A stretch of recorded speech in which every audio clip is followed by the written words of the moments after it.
about caucus unity right now? Guilbeault stepped down from cabinet.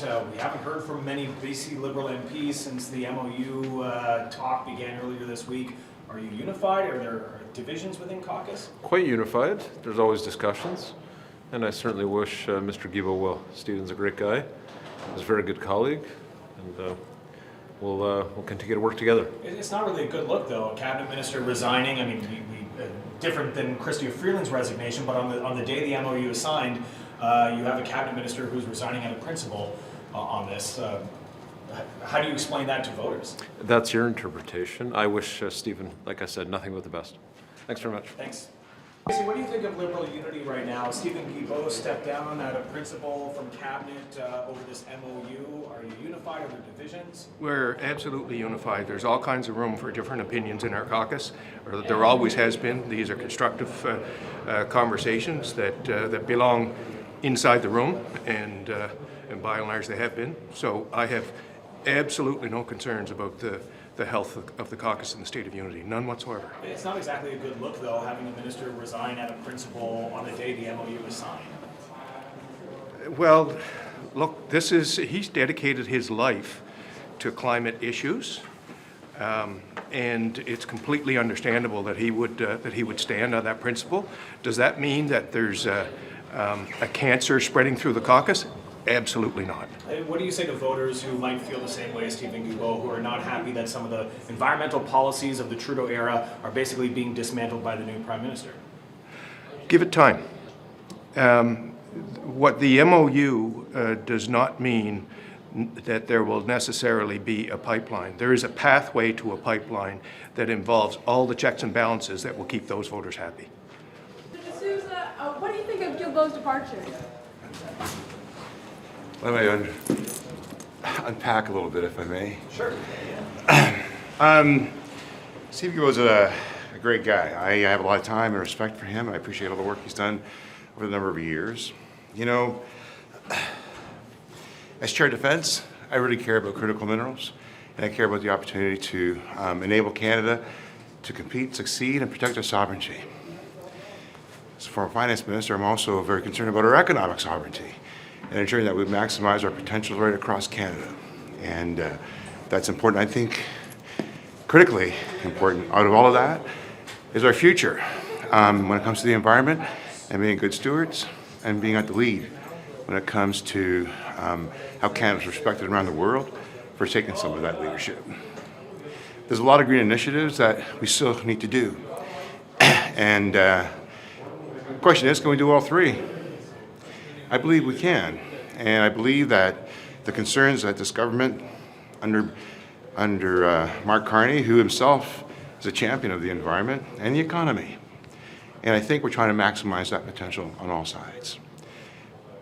Steve Guilbeault is very conscientious, very caring, and a great leader in his own right and the things that he's done over many years. So I appreciate his stance. But I also think we have to consider what Canadians, what the Indigenous people want. They need to also maximize their potential. And there's a tremendous amount of work to be done alongside them, alongside our provincial jurisdictions, to enable all of us to do better. And I believe that's what we're going to do. Are there divisions in caucus, though? I mean, you have a cabinet minister resigning on the day of this MOU. We've barely seen any BC Liberal MPs coming before the cameras over the last few days. Caucus, the Liberal caucus is one that I greatly admire and respect. It crosses a lot of different cultures, a lot of different ideology, a lot of different concerns, but always cooperating for the interests of the common good. And I believe in the discussions that I've been having with them and alongside my colleagues, we're standing united. Mr. Guilbeault is not leaving caucus. He's just finding it difficult for himself. But I believe as time proceeds, we'll come to appreciate and recognize that any agreements between Alberta and BC and the Indigenous people, that has to be worked out too. So we'll see what happens next. But I believe caucus is supportive of doing what's in the best interests of Canadians. How confident are you can strike a deal with BC? I mean, the coastal First Nations are pretty clear this will never happen on their watch, and the BC Premier has expressed many opposition points to this project in the lead up to the MOU. So is a deal even possible with those two sides? And that is what makes Canada unique, right? That's what makes Canada a country of individuals, of provinces, and as part of our federation to work and collaborate. I did a number of nation-building exercises in the past when I was then Minister of Finance trying to do a national cooperative regulatory system. I tried hard to enhance our CPP. These things were able to be had when you have those discussions. So those discussions have to be had. Thank you. Under Trudeau, there was an often critique that you couldn't speak freely in caucus, perhaps different viewpoints weren't respected. Do you feel that under this leadership there's a different approach when caucus members disagree? Absolutely not. I'm actually, as I was saying, the discussions that we're having are cordial, are respectful, but they're very open. And we welcome that. And our colleagues welcome that. And Prime Minister Carney and Prime Minister Trudeau, both of them encourage those open discussions. And those will continue. And it's important. Healthy debate is critical for us to succeed and do the right thing. And I think that's what's going to happen here. Take care, everyone. Steven Guilbeault leaving cabinet. What does that mean for the Liberals? Well, first off, I want to acknowledge the courage that Steven Guilbeault has in taking that stand. I know that I could only imagine how difficult it was for him to see the MOU, given his background and his history. Sorry, I'm just catching my breath walking up the stairs there. Okay, take a minute. With respect to other Liberal members, I think that many of them are deeply concerned with the change of direction that this government has taken. Lifting the tanker ban has grave implications for especially those of us from British Columbia and the coastal communities. But it has implications really for the rest of the country. It appears that the Prime Minister is prioritizing oil and gas over all other industries and over the relationship that has been built with First Nations. The Prime Minister needs to remember that Canada has a obligation to the First Nations with respect to free, prior, informed consent, and that must hold. It's curious to me how it is that he could sign the MOU without the First Nations at the table and without British Columbia at the table. And in that MOU, they're completely silent on free, prior, informed consent and support from British Columbia. Why? So the Liberal MPs who are watching this unfold, they must be asking themselves, how could this be the path for the future? How could it be that they would jeopardize tourism, marine life, the agriculture industry that is there, and many of the aspects that flow from the beautiful British Columbia coast, and put all of that at risk? So the Liberals that we've been talking to have all been saying that they're all united right now. There's no problems in caucus, no dissents. Well, that's what they were saying yesterday, and then by the end of the day, Steven Guilbeault has left cabinet. I know that they have their talking points, and they're going to keep on using those talking points, but the reality is Liberal MPs who gives a wit about the environment, who gives a wit about free, prior, informed consent and respecting First Nations, who gives a wit about the coastal communities, who gives a wit about British Columbia, will have these sentiments. They might be keeping it to themselves at the moment, but time will tell whether or not they will speak out against it and take action. We all get elected to come to this place, to stand on something, and whether or not this is a breaking point for them, time will tell. And for Steven Guilbeault, he's made a conscious decision, given his history, given his background, and given his previous work, he's taking a stand with the environment and First Nations. Are you speaking with BC Liberal MPs? Are you speaking with your Liberal counterparts from BC? I've spoke with a few, and I can see for them the uneasiness that they feel, and this is prior to the MOU being released. And yesterday, magically, or maybe not so much, a great number of them were not in the House. I was looking for them, and a great number of them were not in the House. Could you maybe pitch to those Liberals that are happy with the MOU to join your party? Well, you know, with people crossing the floor, the NDP has a clear procedure for it, and that is people would need to resign their seat or sit as an independent and run in the next election, seek the nomination as an NDP candidate, and go through that process. But really, this is a question of conscience for them, and for them to decide whether or not they can sit in the Liberal benches and see Carney take this direction that would actually dismantle so many aspects of the relationship that's been built and put in jeopardy the future of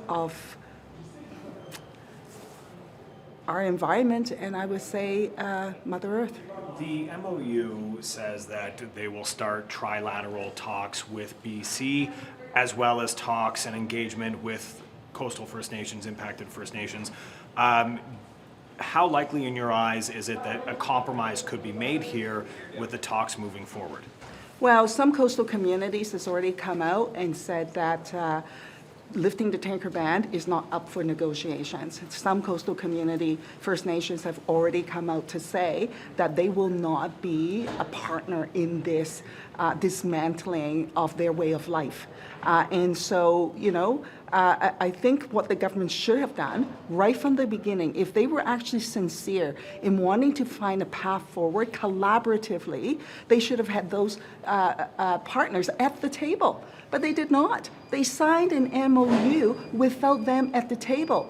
And then outside of that framework, they're saying, oh, but we're going to support, we're going to respect your voice, and that BC support will matter in this decision, and that free, prior, informed consent would apply.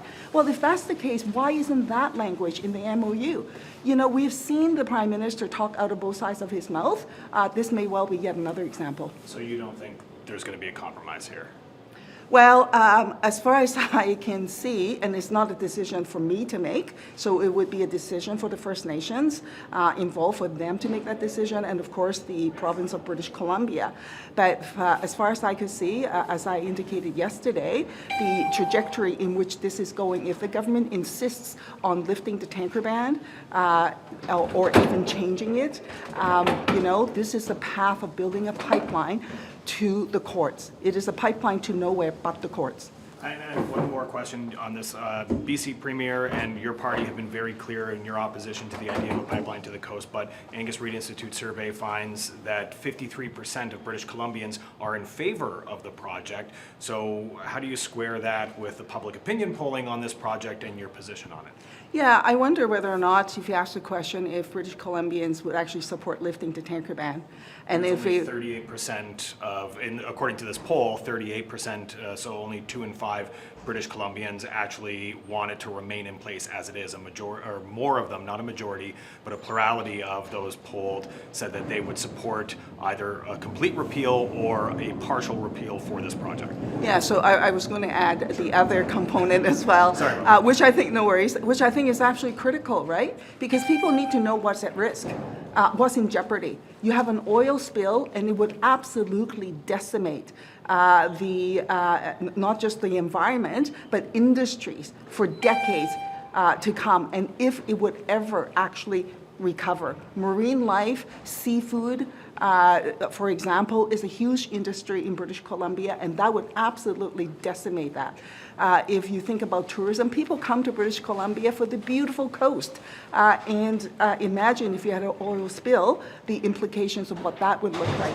So the real question, of course, is this. You know, it's easy to just ask the question, but people actually need to also be informed what the implications are. And my question, of course, to the government as well is that have they actually done that work?